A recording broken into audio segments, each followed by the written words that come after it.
તમને કોઈ દિવસ એવો વિચાર આવ્યો કે ફોરેનમાં ભૂરિયાઓ બ્રેડ પીઝા અને બર્ગર ખાઈને 80, 90 કે 100 વર્ષ કઈ રીતના જીવે છે, જ્યારે આપણે એને અહીંયા જંક ફૂડ કહીએ છીએ અને ખાવાની ના પાડીએ છીએ?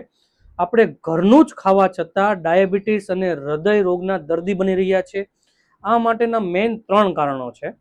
સૌથી પહેલું કારણ છે આપણી ઇન્ડિયન કલ્ચર ડાયટ. આપણી જે ટિપિકલ ડાયટ છે, સવારે જાગીને ચા ભાખરી યા ખમણ ઢોકળા ફાફડા લોચો ફરસાણ, બપોરે પાછું રોટલી અને દાળ ભાત, ઇવનિંગમાં પાછું સેમ સવારનો નાસ્તો ચા રોટલી ચા ગાંઠિયા ફાફડા ઢોકળા લોચો વગેરે, અને સાંજે પાછું રોટલી યા તો દાળ ભાત. આ બધી વસ્તુમાં હાઈ કાર્બોહાઈડ્રેટ હોય છે. તો આમાં પ્રોટીન ક્યાં છે? તમારા બોડીને જેટલું પ્રોટીન જોઈએ છે એના કરતાં કદાચ અડધું જ પ્રોટીન મળે છે, જેના લીધે પેટ છે એ બહાર આવે છે. બીજી વસ્તુ છે ઓવર ઇટિંગ. વધારે પડતું ખાવું યા ખવડાવવું. આ બંને વસ્તુને આપણા કલ્ચરમાં પ્રેમ અને લાગણી સમજીએ છીએ કે બેટા એક રોટલી હજુ ખા, હજુ એક રોટલી ખાઈ લે ને કંઈ નહીં થઈ જાય. આના કારણે એનો ખોરાક છે એ વધારે ઓવર થાય છે અને એનો છે વજન છે વધે છે. વધારાનો પ્યાર વધારાનું વજન વધારે છે. ત્રીજી વસ્તુ છે કે આપણા ઘરમાં 50, 60 અને 70 વર્ષનો માણસ કે વૃદ્ધ છે એ જો ઘરકામ કરે છે યા કામ કરે છે યા કરાવે છે યા જોબ કરે છે, તો તમારી અને એની બેવની ઇજ્જત અને રિસ્પેક્ટ છે ઓછી થાય છે. જ્યારે ફોરેનમાં 60, 70, 80 વર્ષનો માણસ ચાલે છે, પોતાનું કામ છે જાતે કરે છે અને જરૂર હોય તો જોબ પણ કરે છે, એટલે કે એ એક્ટિવ રહે છે.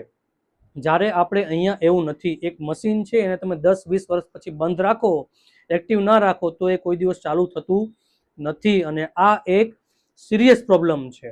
આ સિવાય ફોરેન કન્ટ્રી USA અને ઓસ્ટ્રેલિયા જેવા કન્ટ્રીમાં બાળપણથી સ્કૂલમાં જ સ્પોર્ટ્સ અને એક્ટિવિટી ઉપર ખાસ ફોકસ કરવામાં આવે છે, જેના લીધે ઓસ્ટ્રેલિયા અને અમેરિકા જેવા ડેવલપ કન્ટ્રી છે એ મોટા ભાગના રમતો છે એમાં આગળ હોય છે.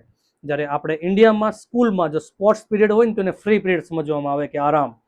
જ્યારે એક છોકરો મોટો થાય એટલે ઓફિસ વર્ક ઉપર ચેર ઉપર આવી જાય, એટલે ઓફિસ ચેર, બેડ, સોફો અને મોબાઈલ. નો એક્ટિવિટી, નો જીમ, નો માસ. આ સિવાય સૌથી મેઇન વસ્તુ આપણા કલ્ચરમાં બાળકોને આપણે કહીએ છીએ, આ કહાવત છે કે પઢોગે લિખોગે તો બનોગે નવાબ, અગર કૂદોગે ફિરોગે તો બનોગે ખરાબ.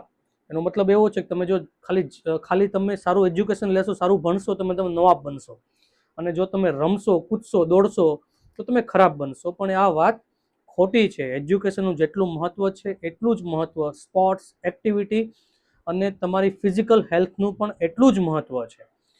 આ બધી વસ્તુ બાળપણથી લઈને એડલ્ટ એજ યા વૃદ્ધાવસ્થા સુધી જે કલ્ચર સાથે યા આ બધી વસ્તુ ડાયટ સાથે યા માન્યતા સાથે સંકળાયેલી છે, જેના લીધે ઇન્ડિયામાં સૌથી વધારે બીપી, ડાયાબિટીસ, કોલેસ્ટ્રોલ, મોટાપો, કબજિયાત, ગેસ, એસિડિટી યા હૃદય રોગના હુમલા આવવા યા સ્ટ્રોક આવવા એ સૌથી વધારે જોવા મળે છે, અને આ એક ગંભીર પ્રશ્ન છે. જો માહિતી સારી લાગી હોય તો લાઈક કરો, કોમેન્ટ કરો અને શેર કરવાનું તો ભૂલતા નહીં. મારા પેજને ફોલો પણ કરી લેજો. આ સિવાયની વસ્તુ કોઈ માણસ એમ કહેશે કે ભાઈ ઇન્ડિયન કલ્ચર ડાયટ, આપણા પૂર્વજો યા આપણા પુરખો 80, 90, 100 વર્ષ જીવી ગયા અને આ જ ખાવાનું ખાઈને, તો તમે એક વાત સમજો, આ જ ખાવાનું ખાઈને જીવી ગયા. અમારા દાદા દાદી પણ જીવી ગયા.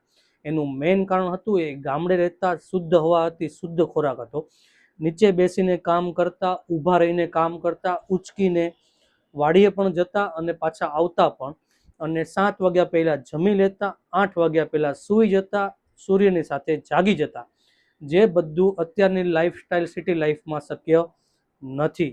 Thank you.